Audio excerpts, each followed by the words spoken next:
Hey everybody, my name is Eric and I'm here to read you a story. Tonight's story is Gus and the Baby Ghost, follow up to Jane Thayer's Gus the Friendly Ghost I read the other night. Pictures again by Seymour Fleischman.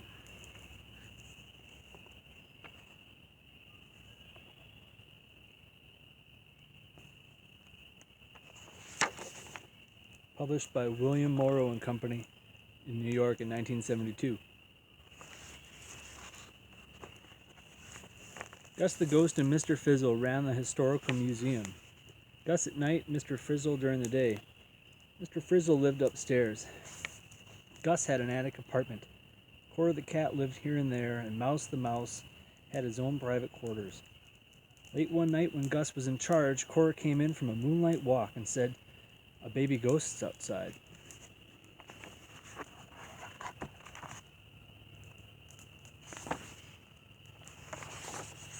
Sure enough, a baby ghost wrapped in a ghostly blanket lay on the step. "What do I do with it?" Gus cried. "Wah!" yelled the baby ghost. "Feed," said Cora. "Grown-up ghosts never get hungry, but baby ghosts often do."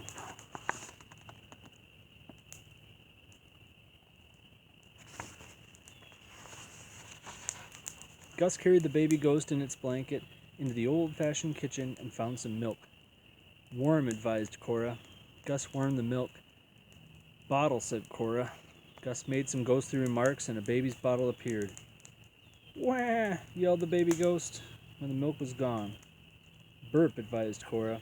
So Gus tossed baby ghost over his shoulder and patted until a bubble came up. "Wah!"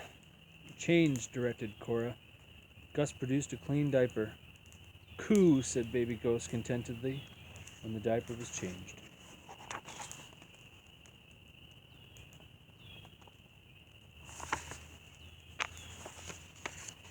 "Sleepy," said Cora.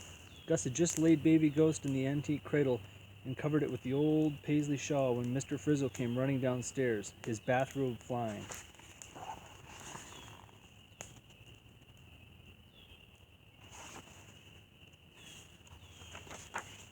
"I thought I heard a baby," he cried. "Baby ghost," corrected Gus. "Where?" yelled Mr. Frizzle. "Cradle," said Gus. The cradle looked empty to Frizzle, but he could see it was rocking gently. "What in thunder is it doing here?" he shouted. "Sleeping," said Gus. Mr. Frizzle, who had a terrible temper, began to shout and tell Gus he wouldn't have a baby ghost in his museum. Gus began to shout back, not knowing what else to do. Cora went under the Boston rocker, and Mouse scurried into the wall. Baby ghost waked up with all the noise and yelled, "Wah!" Cora yelled, "Meow." Mouse snarled, "Shut up." "Go to bed, Mr. Frizzle," shouted Gus.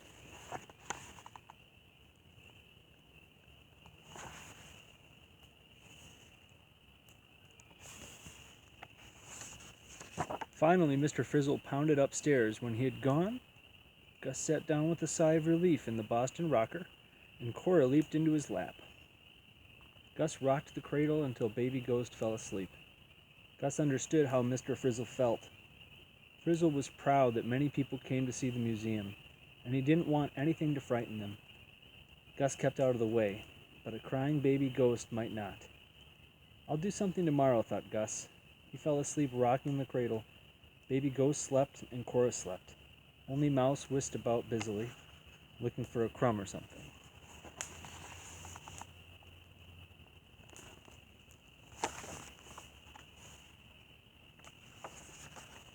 When daylight came, Gus warmed another bottle for baby ghost. "Bath," advised Cora. Gus got a baby's bathtub and filled it with warm, ghostly water. Baby ghost was so cute, splashing and happily gurgling, that Gus began to feel happy himself. When he had it all dry and smelling of ghostly talcum powder, he decided he would like to keep this little baby ghost. "But I can't keep it in my attic apartment," he told himself. "It has to sleep in the cradle. Besides, my ghostly bones are too old to run upstairs with bottles." He carried baby ghost back to the old cradle. "Wah!" cried the baby ghost, who was hungry again. Down came Frizzle, filled with fury. "It's still here," he cried. "Shh," said Gus. Call the police, shouted Mr. Frizzle. Very funny, said Gus. Wah, yelled the baby ghost.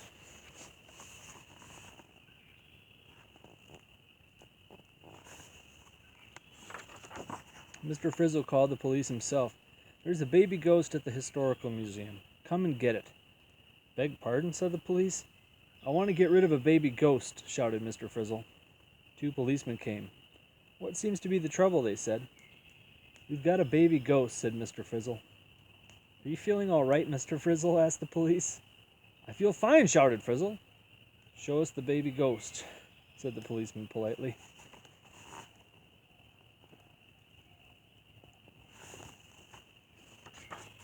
But Gus had decided that he was going to scare the policeman away. He raced upstairs and brought down his bang-clank equipment, which he kept in case somebody wanted to hear a ghost clanking around. Bang-clank went Gus on his bang-clank equipment. Wah! Yelled the baby ghost at the noise, and the policeman turned pale and bumped into each other, rushing out the door.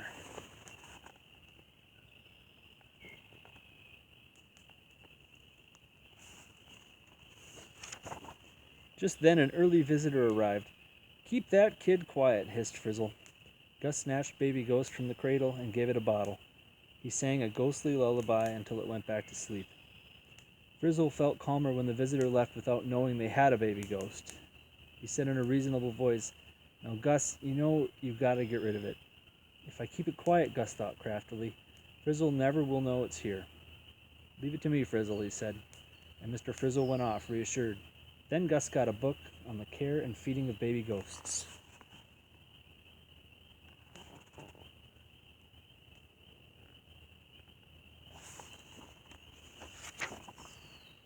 He ordered milk from the milkman and put in supplies of baby food, ghostly diapers and talcum powder to keep baby ghost comfy. He found a ghostly rattle and other toys to keep it amused. He oiled the antique music box so it played tinkly tunes that baby ghost liked to hear. Baby ghost was content and didn't cry. But one day, Mr. Frizzle, who thought the baby ghost was gone, happened to be passing the cradle when he heard a soft coo. He stopped short and stared at the cradle. You didn't get rid of it, he shouted. Wah! Yelled the baby ghost, alarmed at the noise. Meow, yowled Cora, alarmed by baby ghost. Listen, Frizzle, yelled Gus.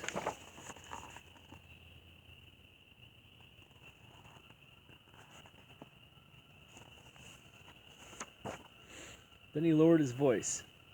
If you would control your temper, everything will be fine. Finally, Mr. Frizzle sat down in the Boston rocker, not knowing what else to do. He lowered his voice too and said, Harumph. He stared at the cradle, which still looked empty to him. Do you swear it won't cry and ruin business? He demanded. If you don't come roaring around, retorted Gus. Harumph, said Mr. Frizzle. Then Gus put up a large sign. Quiet, please. To remind Mr. Frizzle. Mr. Frizzle began to talk to visitors in hushed tones. He stopped shouting at Gus. He didn't even say harumph, because he didn't want to make baby ghost cry and alarm the people. But Gus saw him glance at the cradle sometimes, and he knew Mr. Frizzle was nervous.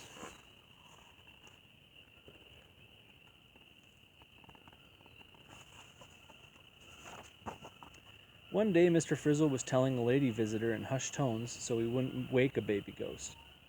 This is an antique cradle. Suddenly, Mr. Frizzle, the visitor, and Gus, who was nearby, were startled to hear quite plainly, Coo.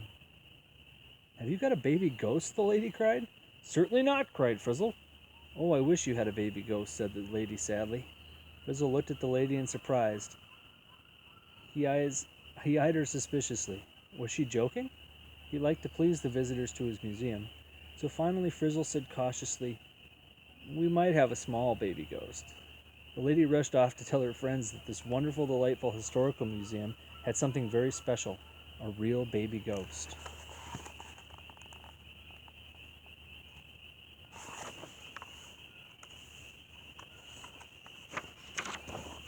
Soon crowds of people came, tiptoed in, and stood around waiting to hear the baby ghost. In the antique cradle under the old paisley shawl, say coo.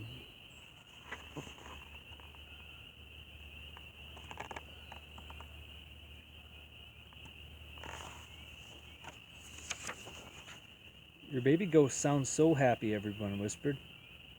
Mr. Frizzle proudly whispered back, our baby ghost has a happy home, that's why. Before long, Baby Ghost was a permanent member of the household. Sometimes, when the museum closed after a busy day, Mr. Frizzle sat down in the Boston rocker in a rare good humor. Cora leaped into his lap. The mouse kept quiet as a mouse. And Mr. Frizzle rocked the cradle.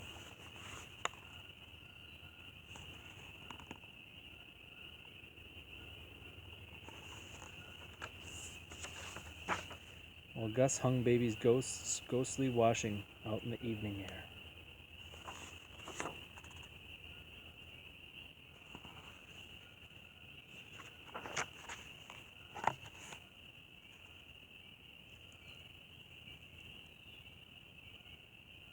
Again, that was Gus and the Baby Ghost by Jane Thayer. Pictures by Seymour Fleischman.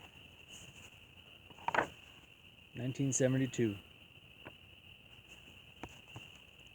Have a good night.